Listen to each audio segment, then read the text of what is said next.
UGC net Hindi साहित्य के 8वीं इकाई में शामिल नाटक सिंदूर की होली का तीसरा अंक का भाग 1 का वाचन सर रजनी गुप्ता के साथ। मनोरमा। उफ, कितना अंधेरा है आज की रात तो। जैसे माहिर माहिर, अरे सो गए क्या? माहिर अली। नहीं, सो नहीं रहा हूँ। मनोरमा। क्या कर रहे हो? इस तरह बुलाने पर भी नहीं बोलते। माहिर अली। आज की रात प्रलय है, किसी को बोलना नहीं चाहिए। यहीं बैठे बैठे झपकी आ गई। बड़ा डरावना सपना देखा है अभी अभी। 2 काले आदमी जोर से सांस लेकर, शैतान की तरह खौफनाक। इससे भी ऊंचे थे, हाँ इससे भी।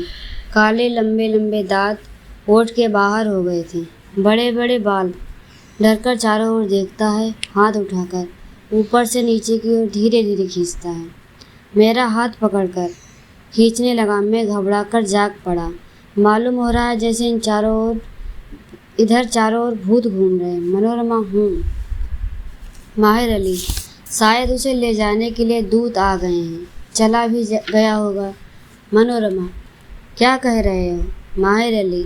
उसकी बोलती बंद हो गई है। उस घर का चिराग आज बुझ रहा है। आज ही तो उसका दुनिया का नाता था। मनोरमा एकाएक नीचे उतरकर बाहर की ओर निकल जाती है। हाँ हाँ, क्या कर रही है? उधर नहीं, उधर नहीं, इस अंधेरी में। डर जाएगी, डर जाएगी। कहाँ मानिए, डर जाएंगी। आप लोग तो कुछ मानती ही नहीं हैं। उसे ले जाने के लिए दूत इधर से ही गए हैं, इधर से ही। लौटते वक्त झटके में पड़ जाना बुरा होता है ऐसे मौके पर। मनोरमा। मेरे लिए कौन रोने वाला है माहिर? माहिर अली। कहाँ गई, किधर गई, बोलती क्यों नहीं? मनोरमा। कहो ना, यहीं हूँ। माहिर अली। आप डरती नहीं हैं? मनोरमा। नहीं, किस लिए डरूं मैं भला? मुझे ज़िंदगी से लेकर क्या होगा? माहिर अली। देखिए, आसमान की ओर लूक फूटा है। ओह, कितना बड़ा, कितना बड़ा। सारा आसमान उजेला हो गया। मालूम हो रहा है मर गया। लौट चलिए, लौट चलिए। आह। मनोरमा। क्यों शोर कर रहे हो जी? माहिर अली। उन सबके लौटते वक्त आप रास्ते में पड़ जाएंगी। मनोरमा। अच्छा, तो अगर मेरी उन सबसे भेंट हो जाएगी तो मैं उसे जाने न दूंगी, पकड़ कर रख लूँगी। माहिर अली। किसे? मनोरमा। उस लड़के को, रजनीकांत को। माहिर अली। उसको किस तरह? मर जाने वाले को कभी किसी ने पकड़ कर रखा है? मनोरमा। देखो, तंग ना करो, जाओ, मुझे यहीं खुले आसमान के नीचे रहने दो। मुझे कुछ नहीं होगा, तुम न डरो। माहिर अली। अच्छा, आप यहीं रहिए, मैं तो जाकर आगे ना बढ़िएगा। आगे बढ़ने में माहिर अली रोड पर बरामदे के खंभे के पास बैठता है। बाहर की ओर से मनोज शंकर और चंद्रकला का प्रवेश। चंद्रकला बढ़कर कुर्सी पर बैठ जाती है। मनोज शंकर खड़ा होकर माहिर अली की ओर देखने लगता है। आगे बढ़ाकर लालटेन उठाता है और माहिर अली के मुंह के सामने कर देता है। मनोज शंकर। अरे तुम रो क्यों रहे हो? माहिर अली। रोशनी नहीं। मनोज शंकर। लेकिन तुम रो क्यों रहे, ये बताओ। माहिर अली। दुनिया किस्मत को रोती है और मैं भी रो रहा हूँ। चंद्रकला। सीधे क्यों नहीं कहते, क्या बात है? माहिर अली। इधर राय साहब भगवंत सिंह ने 40,000 रुपया दिया साहब को। उधर अस्पताल से खबर आई है कि उसकी हालत ख़राब हो गई है। मौत के वक्त का बयान लेकर फ़ौरन आइए। किसी तरह नोटों का पुलिंदा गोल कमरे के हाथ उठाकर भीतर फेंक कर चले गए हैं। सीधा टेढ़ा यही है और इसीलिए मैं रो रहा हूँ। चंद्रकला घबरा उठती है। मनोज शंकर। 40 और 10,000, 50,000 उसकी मृत्यु का मुआवजा तो ले लिया, अब कानून और व्यवस्था का अभिनय होगा। माहिर अली जी।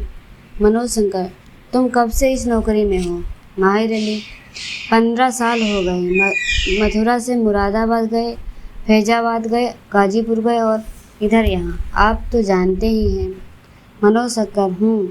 तुम्हारी तबीयत इस नौकरी से कभी? माहिर अली। अब वक्त है मैं अभी चला गया होता, लेकिन मैं जा नहीं सकता। मैं अपना हाथ जो कटा चुका हूँ, उसी डर से अब तक। मनोज शंकर। कैसा हाथ कटा चुके हो? माहिर अली। लेकिन कह देने पर तो फांसी चढ़ जाऊंगा। मनोशंकर, फांसी चढ़ जाओगे? माहिर अली, जी हाँ, साहब तो यही कहते हैं और इसलिए 10 वर्ष बीत गया, अभी किसी को पता नहीं चला कि मैंने। मनोशंकर, कहो यहाँ कोई नहीं है। माहिर अली, आप है ना, आप ही से तो। सहसा चुप हो जाता है। मनोशंकर, माहिर, तुमने तो मुझे संदेह में, आज सवेरे जो तुमने कहा था उससे कुछ और। माहिर अली, नहीं नहीं, कोई सुबह नहीं, मैंने नहीं कहा। मनोशंकर, लेकिन तुम इस तरह काँप क्यों रहे हो? माहिर अली, लेकिन कह देने पर मेरी जान नहीं बच सकती, मैं फांसी पड़ूंगा। चंद्रकला, ओफ, इस समय आप लोग चुप रहें, सब किसी की जान आज ही क्यों जाए, किसी जिसे मरना था वह तो मरा ही। मनोशंकर, चंद्रकला शांत रहो, सारा संसार मरता है, एक और मृत्यु हो रही है तो दूसरी ओर जन्म हो रहा है, यह कोई नई बात नहीं है। माहिर अली, क्या कह रहे हैं? जीवन का रहस्य उसमें है, उसे सुनो। चंद्रकला, नहीं, मैं जा रही हूँ, अब सो रही हूँ।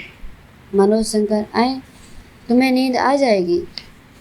चंद्रकला, यह ना पूछो, नींद ऐसी आए जो कभी न टूटे। मनोशंकर, माहिर, कह दो, मैं किसी से नहीं कहूँगा। माहिर अली, आपसे। मनोशंकर, तुम मेरा विश्वास नहीं करते। माहिर अली, इस बारे में। मनोशंकर, तुम इतने घबरा क्यों रहे हो और इस तरह काँप क्यों रहे हो? माहिर अली, यह क़यामत की रात है, आज दुनिया का निशान मिट जाएगा। मनोशंकर, देखो, क़यामत की रात तो रोज आती है, रजनीकांत के लिए आज ही क़यामत की रात थी, कल संभव है मेरे लिए हो या तुम्हारे लिए हो, लेकिन उसमें घबराने की क्या बात है? माहिर अली, मैं अस्पताल जा रहा हूँ। मनोशंकर, क्यों? माहिर अली, देखने के लिए एक बार और आखिरी बार। मनोशंकर, पता नहीं किस तरह के कितने रजनीकांत आज मरेंगे, तुम तो यूं ही इस तरह। माहिर अली, मैंने एक सपना देखा था कि मुझे पकड़ने के लिए दो शैतान आए हैं, मेरी बाह पकड़ने लगे और मैं घबराकर जाग गया। मनोशंकर, तो तुम नहीं कहोगे? माहिर अली, कह दूंगा, कहकर एक बार फांसी पर जाना रोज की फांसी से अच्छा है, लेकिन उसे देखना भी है, चलिए आप भी अस्पताल, रास्ते में सब कह दूंगा। चंद्रकला, इतने ध्यान से क्यों देख रहे हो? मनोशंकर, चलोगी अस्पताल? चंद्रकला, घंटे भर से ऊपर वहाँ रहे और आप कह रहे हैं।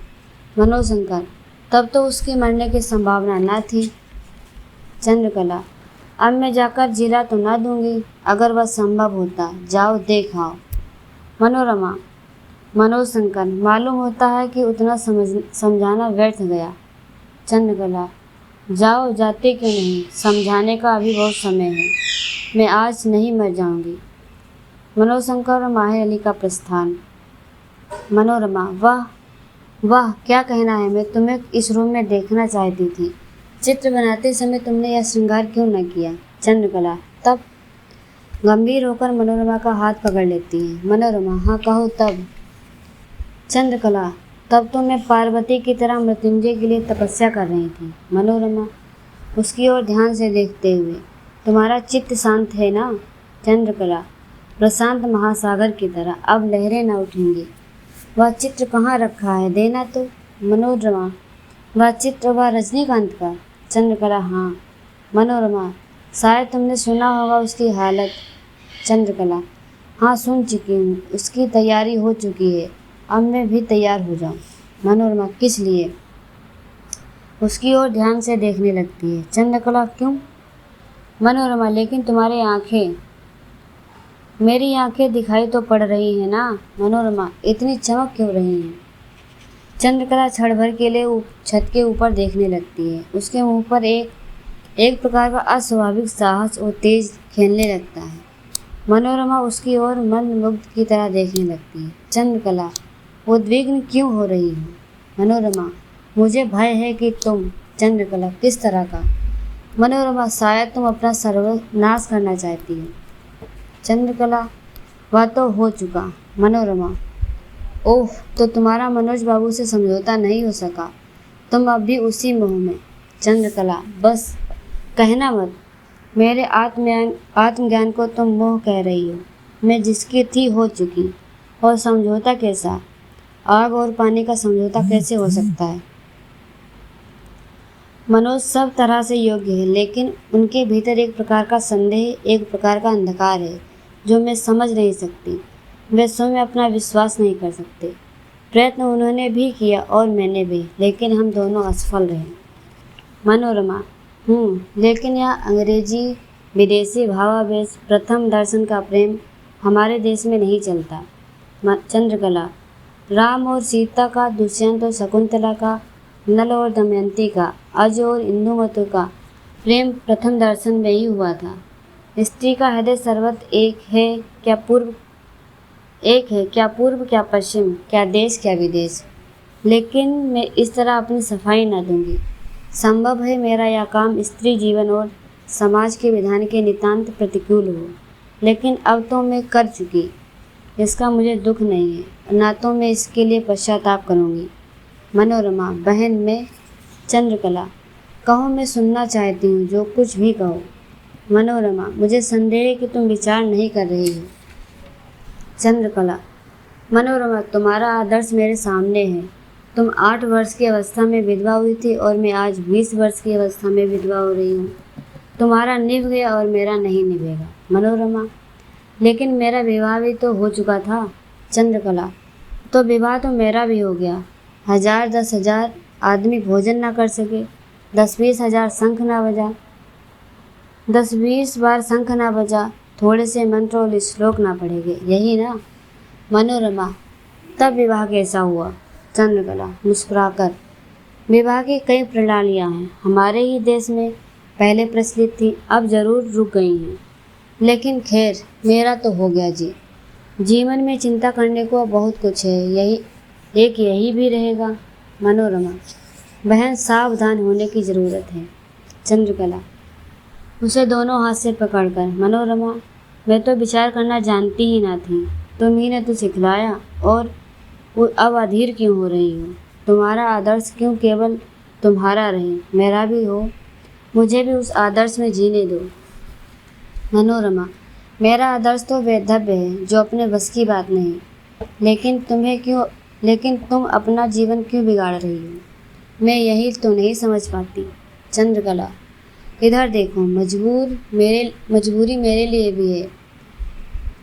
तुम्हारी मजबूरी पहले सामाजिक और फिर मानसिक हुई, मेरी मजबूरी प्रारंभ में ही मानसिक हो गई। तुम इस विचार में पड़ गई हो कि मेरा निर्वाह कैसे होगा। रोटी और कपड़े के प्रश्न को लेकर स्त्रीत्व की मर्यादा बिगड़ गई है। हमारा स्त्रियों का निर्माण भी उन्हीं उपकरणों से हुआ जिनसे पुरुषों का हुआ है, लेकिन तब भी हम पुरुषों की गुलामी में सदैव चली आ रही हैं। हमारे भीतर कभी संदेह नहीं पैदा हुआ कि ऐसा क्यों है। पुरुष के 4 हाथ की सेज में ही हमारा संसार सीमित है। पुरुष ने स्त्री की कमजोरी का उसका गुण बना दिया और उसी प्रशंसा में सदैव के लिए आत्मसमर्पण कर बैठी। दूसरों की रक्षा में अपनी रक्षा न कर सकी, चुप होकर बेग से सांस लेने लगती है। मनोरमा उसके पीछे जाकर उसका सिर संभालती है। छोड़ दो। शरीर और मन की इस कमजोरी के कारण हम संसार में उन्मुक्त वातावरण से खींचकर दीवालों के घेरों के जेल में डाल दी गई। मनोरमा ठहर जाओ, तुम्हारी छाती बड़े जोर से धड़क रही है और सांस भी तेज हो गई है। नहीं, अभी ठहरो। चंद्रकला इस दुर्बलता को आज निकाल देना चाहती हूँ। मेरे हृदय में वह हंसी गड़ गई। मुझे रोना नहीं है। मनोरमा आगे बढ़ती हुई: कहाँ जा रही हो इस अंधेरे में? चंद्रकला सूर्य को बुलाने। दीपक से तो यह सूर्य नहीं मिटेगा। चलोगी तुम भी? चलो ना। मनोरमा अरे तुम्हें उन्माद हो रहा है। चंद्रकला छी, उन्माद और क्यों होगा? मेरे भीतर आज चिरंतन नारीत्व का उदय हुआ है। मेरी चेतना आज मेरे चारों ओर फैल रही है और तुम कहती हो मुझे उन्माद हो रहा है। मैं आज अपने पैरों पर खड़ी हो रही हूँ। मुझे किसी दूसरे पुरुष की ज़रूरत नहीं। रोटी और बस मेरी शिक्षा इतनी हो चुकी है कि मैं अपना प्रबंध कर लूँगी। कोई चिंता नहीं है। मेरा वैधव्य अमर रहे। मनोरमा हाथ जोड़ती हूँ, यहाँ आओ, नहीं तो मैं रोने लगूंगी। चंद्रकला तुम रोने लगोगी किस लिए? तुम्हें भी कुछ चाहिए क्या? बाबूजी से 50,000 में कुछ चाहिए तो आने दो। आगे बढ़कर बरामदे में जाती है। इच्छा थी कि इस अंधकार में अपना अभिसार हो चलूं, लेकिन नहीं, मैं तुम्हारे पास रहूंगी, तुम ना रो। हम लोग अगर अपना रोना बंद कर दें तो फिर हमारी मुक्ति हो जाए। मनोज मेरी ओर इस तरह देख रहे थे मानो चोर की ओर देख रही हूँ, लेकिन मैं नहीं देखती मैंने चोरी कब की है। मनोरमा, अरे चंद्रकला धीमे से, क्या है? मनोरमा, तुम्हारे सिर पर सिंदूर कैसा? चंद्रकला, मेरा विवाह जो हुआ है। मनोरमा, कहाँ? चंद्रकला, अस्पताल में। मनोरमा, अस्पताल में? अरे चंद्रकला, क्या अरे अरे कह रही हो? इसमें विस्मय क्या है? मेरा प्रेमी वहाँ था, तुम जानती हो। यह मेरी सुहाग रात है, कितनी सूनी लेकिन कितनी व्यापक, इसका अंत नहीं है। मेरा पुरुष मुझे अपनी गुलामी में न रख सका, मुझे सदैव के लिए स्वतंत्र कर गया। मुझे जो अवसर कभी न मिलता वह मिल गया। मुस्कुराकर, इस तरह विस्मय में से क्यों देख रही हो? मनोरमा, मुझे तो काट मार गया है। चंद्रकला, लेकिन क्यों? मेरा सिंदूर देखकर? उन्हीं के हाथों से लगा है। सिर पर दोनों हाथ रखकर धरती की ओर देखने लगती है। मनोरमा, वे तो बराबर बेहोश रहे। चंद्रकला, हाँ। मनोरमा, तब? चंद्रकला, अगर वे बेहोश ना होते तो शायद यह संभव ना होता। मनोरमा, लेकिन यह हुआ कैसे? चंद्रकला गंभीर स्वर होकर धीमे सुर में, मैं अपने साथ सिंदूर लेती गई थी। सरकारी अस्पताल की हालत तो तुम जानती हो, जैसा प्रबंध रहता है, रोशनी का और चीज़ों का। पास में एक लालटेन रखी थी, कोई कंपाउंडर उठा ले गया, मुझे मौका मिल गया। उनके हाथ पर सिंदूर रखकर मैंने लगा लिया। देखती नहीं हो कैसी सिंदूर की होली खेली गई है। मनोरमा, ओफ। चंद्रकला, क्यों व्यर्थ की चिंता कर रही हो? मनोरमा, तुम्हारी भावुकता। चंद्रकला, जैसे मैंने कोई विचारहीन काम किया है। कई बार सिर हिलाती है।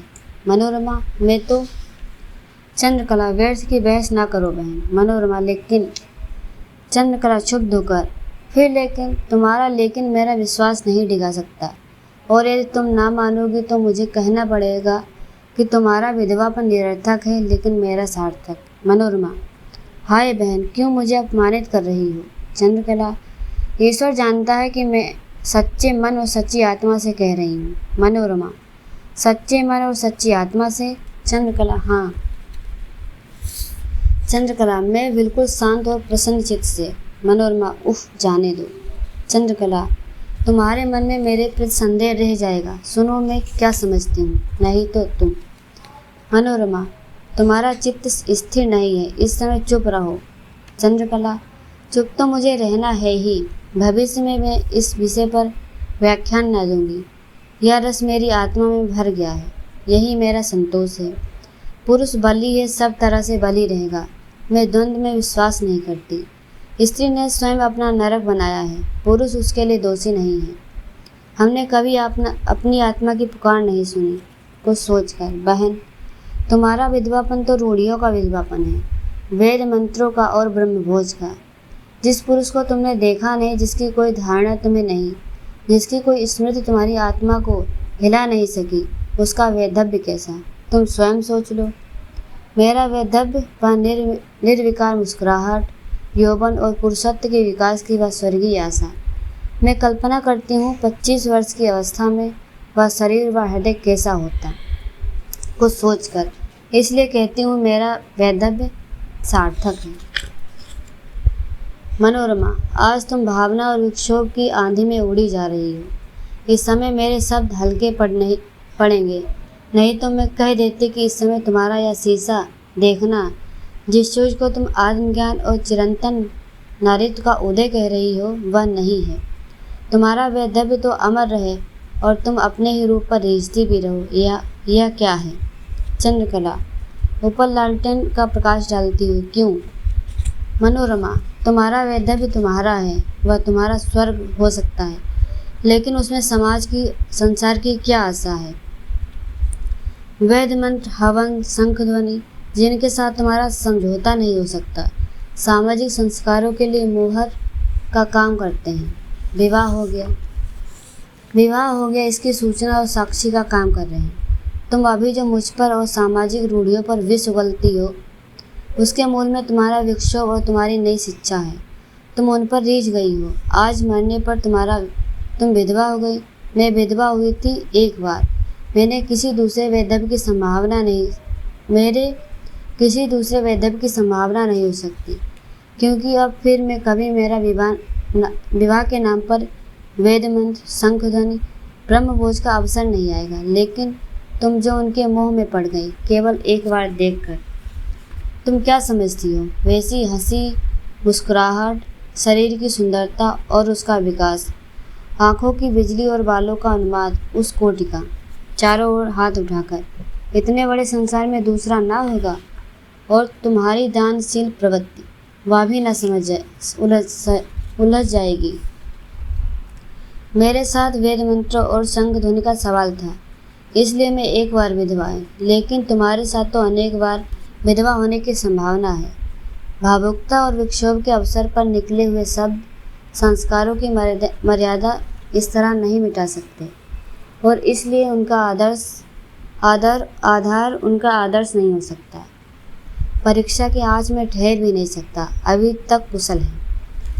अराजकता संभव है कुछ समय के लिए अव्यवस्था मिटा दे, लेकिन स्वतः व्यवस्था नहीं हो सकती।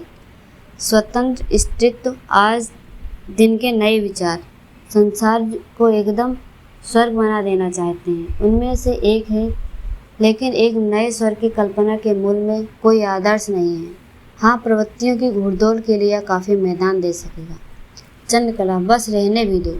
मनोरमा, क्यों? सुन लो, तबीयत नहीं चाहती? चंद्रकला उसकी ओर देखते हुए, यह ना समझना कि मैं केवल शीशे में अपना सिंदूर और सौंदर्य देखती हूँ। मनोरमा, अच्छा। चंद्रकला, मेरा व्यक्तित्व, मेरी अपनी इच्छा और प्रवृत्ति। मनोरमा, क्या मतलब? शास्त्र और संस्कार मेरा मत है। मेरी आत्मा को जो स्वीकार है, बस, और कुछ नहीं। मनोरमा, लेकिन आत्मा, हाँ जी, आत्मा अंग्रेजी अर्थ में या संस्कृत में? चंद्रकला, क्यों? मनोरमा, मैं पूछती हूँ, आत्मा तुम किस अर्थ में कह रही हो? अंग्रेजी मतलब में, या जो मतलब अपने यहाँ माना जाता है? चंद्रकला, मैं तो चुप हो जाती है। मनोरमा, अंग्रेजी में आत्मा की भावना अनादि की नहीं है। उसके लिए तो 50-60 वर्ष के जीवन में ही आत्मा कभी कभी 10-5 बार मरकर जी उठती है, या वे जो बुद्धि बल से आत्मा को जब तबीयत चाहती है बदल दिया करते हैं। लेकिन हमारे यहाँ आत्मा के साथ इस प्रकार का खिलवाड़ नहीं होता। हमारे यहाँ तो आत्मा अनादि और अनंत है। आजकल के जिन लोगों को अंग्रेजी की उच्च शिक्षा मिल गई है, हमारे यहाँ वे भी आत्मा को खिलौना बना रहे हैं और भी कहने लगे, और अपनी पुरानी आत्मा को मार डालो, बदल डालो, नहीं तो कल्याण नहीं होगा। तुम भी शायद उसी तरह सोच रही हो। चंद्रकला, घबराकर चुप भी रहो। मनोरमा, आ गया समझ में? चंद्रकला, मैं समझना नहीं चाहती। नहीं, मुझे ना समझाओ, मैं समझूंगी नहीं। मनोरमा, लेकिन यह तो। मनोरमा कड़े शब्दों में, मैंने कह दिया, तुम चुप रहो। मनोरमा, चंद्रकला, अब जब कभी भाग्य से फिर भेंट होगी तो समझा जाएगा। भगवंत के 50,000 के लिए प्रायश्चित कौन करेगा? साथ ही साथ वह भी हो जाएगा। कुर्सी पर गिरकर चुप हो जाती है। मनोरमा उसके पास जाकर खड़ी हो जाती है। बाहर मोटर आने की आवाज़ होती है। चंद्रकला चौंकर उठती है और अपने सिर पर साड़ी से अच्छी तरह ढक लेती है। मनोरमा हटकर भीतरी कमरे की ओर चली जाती है। मुरारीलाल का प्रवेश। मुरारीलाल, चंद्रकला जी। मुरारीलाल, शाम हो गई थी अस्पताल में, बोलती क्यों नहीं? चंद्रकला जी। मुरारीलाल क्रोध से, बस एक शब्द जी। मेरे सामने लाज आ रही है, और भरे अस्पताल में उसके सिर पर हाथ रखने में, उसके तलवे को सहलाने में लाज नहीं आई थी? दुनिया जान गई कि मेरी लड़की अस्पताल में एक मरे हुए लड़के की सहानुभूति में वहाँ तक खिंच गई थी। मैं कल किस मुँह से कचहरी जाऊँगा? मुमकिन है कलेक्टर सुने तो समझे कि मैं। रुककर उसकी ओर देखने लगता है। चंद्रकला वहाँ से जाना चाहती है। कहाँ चली? ठहर जा। मैं हरगिज ऐसी बातें बर्दाश्त नहीं कर सकता। अपनी मर्यादा इस तरह मिट्टी में नहीं मिलने दूंगा। अस्पताल क्यों गई थी? किसकी आज्ञा से? चंद्रकला घूमने गई थी। मुरारीलाल घूर कर सारा दिन स्वांग किए रही और शाम को घूमने गई अस्पताल में। चंद्रकला तेजी से भीतर निकल जाती है। सुन सुन, नहीं सुनाई पड़ता? अच्छा। मनोरमा, कहाँ इस तरह दौड़े जा रहे हैं? मुरारीलाल उससे पूछने की। मनोरमा, शांत होजिए, क्रोध को शांत कीजिए, तब नहीं तो कोई अनर्थ निश्चित है। मुरारीलाल, कोई और अनर्थ आए? तुम अंधेरे में क्यों खड़ी हो? मनोरमा, चले बाहर, मैं कहती हूँ, सुन ले। मुरारीलाल, अच्छा चलो, सिर में बड़ा दर्द हो रहा है, शायद ज्वर भी आ जाएगा। मनोरमा, आपको? मुरारीलाल, हाँ। मनोरमा, आज का सारा दिन और रात को भी 10 बज रहे हैं, इस तरह झंझट और उत्तेजना। मुरारीलाल बरामदे में कुर्सी पर बैठते हुए, हाँ कहो। मनोरमा, उनका चित्त स्थिर नहीं है, मुझे तो संदेह है अगर वे उत्तेजित की जाएंगी तो बड़ा अनर्थ होगा। मुरारीलाल, हिस अनर्थ होगा? मैं इतनी कथा नहीं सुन सकता। अगर अनर्थ भी होगा तो क्या, जैसे और सब सह रहा हूँ उतना और भी। मनोरमा, उसके मस्तिष्क में विक्षोभ हो गया, वे पागल हो जाएं। मुरारीलाल, पागल हो जाना इतना आसान नहीं है, नहीं तो मैं कभी का पागल हो गया होता। उसके लिए जितना दुख मुझे है अभी बयान लेते वक्त। मनोरमा, क्या हुआ है अभी? मुरारीलाल, नहीं, प्राय 1 घंटा हो रहा है। मरे मुझे उसका कितना दुख है ईश्वर जानता है। और यह लड़की? क्रोध में ऊंची सांस लेने लगते हैं। मनोरमा, यह दुख की रात है ही, सब किसी को दुख है। आज क्रोध न कीजिए, आज तो रात बीतना ही नहीं चाहती। बयान क्या रहा? मुरारीलाल, दिन भर बेहोश रहा, उसे होश तो हुआ तो थोड़ी देर के लिए, रात को, नहीं तो बयान उसी वक्त ले लिया गया होता। मुरारीलाल, मनोरमा, बयान क्या है? मुरारीलाल, उसने किसी मारने वाले का नाम नहीं बतलाया। मनोरमा, क्यों? मुरारीलाल, ना मालूम, मैं तो हैरान हो गया। जीता रहता तो बड़ा आदमी होता, इसमें संदेह नहीं है। जेब से एक कागज़ निकालकर, मैं शपथ पूर्वक कहता हूँ कि मैं रजनीकांत वल्द रमापति का रहने वाला हूँ। तो 5 सितंबर दिन रविवार को 2 घंटे दिन रहते में अपना धान, जो कि बाग नंबर 131 के पश्चिम अराजी नंबर 133 में रोपा गया है, देखने गया था। एक भद्र व्यक्ति जो वकालत करते हैं मुझसे बातें करने लगे। इतने ही में पीछे से एक साथ मुझ पर 4 लाठियां पड़ी। मैं घबराकर घूम पड़ा। जो महोदय मुझे बातों में फंसाए हुए थे वे उछलकर कई कदम पीछे हट गए और बोल उठे, मार डालो, अब क्या देखते हो? मैंने देखा 8 आदमी लाठियों के साथ खड़े हैं। एक ही साथ 8 लाठियाँ ऊपर उठी और मुझ पर गिरी। मैं वहीं गिर गया। गिरने पर मुझे कितनी लाठियाँ लगी कह नहीं सकता। प्रश्न, तुमने किसी को पहचाना? उत्तर, सबको। प्रश्न, नाम बतलाओ? उत्तर, नाम बतलाना मैं नहीं चाहता। मेरे परिवार में केवल 2 स्त्रियां हैं, कोई बच्चा भी नहीं है। मेरे परिवार की सारी आशाएं मेरे साथ जा रही हैं। मैं नहीं चाहता कि दूसरों की आशाएं भी मैं अपने साथ लेता जाऊं। मनोरमा की ओर देखते हूँ। इसके बाद ही मैंने उसके मुंह की ओर देखा। उसकी आंखें बंद हो गईं और मुंह पर मुस्कुराहट आ गई। डॉक्टर ने आगे बढ़कर उसका हाथ पकड़ा और कह दिया, नाड़ी बंद हो गई है। कुर्सी की वहाँ पर झुक जाता है। मनोज और माहिर अली का प्रवेश। माहिर बरामदे के नीचे खड़ा रहता है। मनोज शंकर आगे बढ़कर मुरारीलाल के कुर्सी के सामने खड़ा होता है। मनोज शंकर, तो उन्होंने आत्महत्या नहीं की, आपने उन्हें मरवा डाला। मुरारीलाल चौंक कर कुर्सी से उठते हुए, आए? सन्न होकर मनोज की ओर देखने लगता है। मैंने? कौन कहता है? मनोज शंकर, आपने उन्हें मरवा डाला। सबूत चाहिए तो माहिर खड़ा है। खून करने में उसने भी आपकी मदद की थी। मुरारीलाल साहस के साथ, माहिर तुमने? माहिर अली, रजनीकांत के खून से वह सूखा हुआ पेड़, उस खून का सूखा हुआ पेड़ हरा हो गया। मनोज शंकर, याद कीजिए, वह रात 10 वर्ष बीत गया। आपने अपने मित्र को भांग मिलाकर नाव से नदी में ठेल दिया, केवल 8000 रुपया बचा लेने के लिए। आप उस वक्त भी डिप्टी कलेक्टर थे और माहिर आपका तब भी मुंशी था। उसी रुपये से आपने यह मोटर ली और गांव पर एक बंगला बनवाया। मुरारीलाल कुर्सी पर गिर पड़ते हैं। मनोरमा वहीं बैठ जाती है। मुरारीलाल, मनोज, धीमे स्वर में और हांफते हुए, मैं बराबर प्रायश्चित करता रहा हूँ। तुम्हें मैंने अपनी सारी चिंताओं का तुम जानते हो। मेरा व्यवहार तुम्हारे साथ कैसा रहा। मेरी इच्छा थी कि तुम्हारी चंद्रकला से मैं सब ओर से अभागा था। मनोज शंकर, आपने स्वीकार कर लिया, मेरी आत्मा का बोझ उतर गया।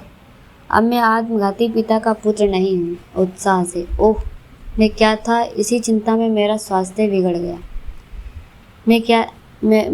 मुझे मानसिक बीमारी हो गई। बराबर रात को मैं उन्हें स्वप्न में देखता। पढ़ाई में कभी मेरी तबीयत नहीं लगी। किसी तरह विषय तैयार कर परीक्षा पास करता गया। यही बात अगर पहले मालूम हो जाती तो आज मेरा जीवन इतना नीरस ना होता। मुरारीलाल, मनोज, मैं अपना सब कुछ तुम्हें दे रहा हूँ, मुझे क्षमा कर दो। एक लड़की थी, वह भी न संभल सकी। मनोज शंकर प्रसन्न होकर, नहीं नहीं, अब मुझे प्रसन्नचित्त और निरोग आत्मा के साथ संसार में जाने दीजिए। मैं अपने लिए स्थान खोज लूँगा। आपसे कुछ लेना आपकी प्रत्येक वस्तु में, आपकी किसी भी स्मृति में उसके खून के धब्बे लगे हैं। मुरारीलाल, नहीं जी, कोई भी बुराई प्रायश्चित से मिट जाती है। मेरा प्रायश्चित पूरा हो गया। संसार में स्थान खोजने ना निकलो, इसी स्थान को भर दो। चंद्रकला का विवाह तुम्हारे साथ हो जाए, बांसुरी बजाते हुए सुख से रहोगे। तुम्हें किसी तरह का अभाव नहीं रहेगा। मेरे पास इतनी संपत्ति है। मनोज विचार में पड़ जाता है। मुरारीलाल, चंद्रकला जी, हाँ, कहिए जो कुछ मन में आए। उस बार तो मैं संकोच में कह न सकी, लेकिन अब संकोच छोड़ना होगा मुझे। अपनी मर्यादा के भीतर जो कुछ चाहे मुझसे पूछ ले आज। मुरारीलाल, मेरी मर्यादा तो तुमने बिगाड़ दी और मुझे कहीं का नहीं छोड़ा। चंद्रकला, लेकिन मैं तो सदैव आपके लिए प्रायश्चित करती रही हूँ। मनोज की ओर हाथ उठाकर, इनके बाप की हत्या आपसे और उसका बदला ये लेते रहे मुझसे, बार बार मुझे ठोकर मारकर। अस्पताल में मैं गई थी, जैसा कि आप देख रहे हैं। मेरे सिर पर यह सिंदूर उस 50,000 का प्रायश्चित है। आपने मुझे पैदा किया था। मैं विश्वास करती हूँ मेरा कोई भी काम ऐसा नहीं हुआ है जो कि आपके लिए। चुप होकर धरती की ओर देखने लगती है। मुरारीलाल, तुम इस वक्त बांसुरी बजाओगे? इस वक्त? मनोज शंकर, बजा दूं, आप लोगों को नींद आ जाए। मुरारीलाल, मेरा सर्वनाश हो रहा है, तुम व्यंग्य कर रहे हो। मनोज शंकर, प्रतिफल मिलता है ना, मेरा और रजनीकांत का सर्वनाश भी तो हो गया। मुरारीलाल, तुम सब मिलकर उसका फल देना चाहते हो। मनोज शंकर, हम लोगों ने उसके लिए कोई प्रयत्न नहीं किया। संचित कर्म जो चाहते हैं करा डालते हैं, इससे हम किसी का दोष नहीं। मुरारीलाल,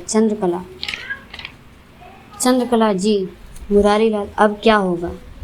चंद्रकला, आपने कृपा कर मुझे शिक्षा इतनी दे दी है कि मैं अपना निर्वाह कर सकूं। मुरारीलाल, तुम यहाँ रहना भी नहीं चाहती? चंद्रकला, नहीं, यहाँ रहने में आपके लिए, आपकी मर्यादा के लिए कलंक रहूँगी, और यहाँ हर्ष जाने पर, और फिर पिता के घर में रहना अब तो उचित भी नहीं। माहिर अली नीचे से, मैंने सपना देखा था, मैं कहता था ना कि आज कयामत की रात है। मनोज शंकर, मनोरमा दोनों एक साथ बोल उठते हैं, हाँ।